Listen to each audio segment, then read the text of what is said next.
Hazreti Cebrail aleyhisselam shunday kelib himoya qildilar. Himoya qilganda qanaqa himoya qilar ekanlar? Hali toshni mo'ljallab otsa, Janob Rasulullohga tegmasdan to'p etib tushirdi. Chunki farishta turibdi-da. Qarang. Hamma toshni olib qotib qoldi. Allohning habibi tosh urganda juda og'riydi. Qovushlaringiz qonga to'lib ketibdi. Nima qilib tashiy bu sizni tosh bo'ron qilayotganlar? Buyuring yer bilan yakson qilib tashiyman hozir deganda, "Yo" dedilar. Ey Cebrail aleyhisselam, siz meni payg'ambarligimni bilasiz-ku?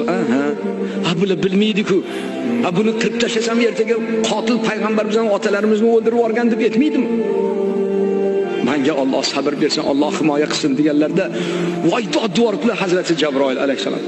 Men payg'ambarlar kelib mana shunaqa azob, uqubat ko'rganda, to'fon balosiga giribtor qilib shamol olib ketsin, qo'tir kasalga mubtalo bo'lib yo'q ketsin deb payg'ambarlar qarg'agan, men shu ish qilgandim. Voy shunaqa sabrliyimisiz? Bekorga Alloh taolo sizni habibim demagan ekan. Allohning rahmatlari bo'lsin. Ey rahim shafqatli ulug' zot deb Hazrati Jabroil Janob Rasulullohning bag'rlariga olib muborak qilgan ekanlar, olib ketgan ekan.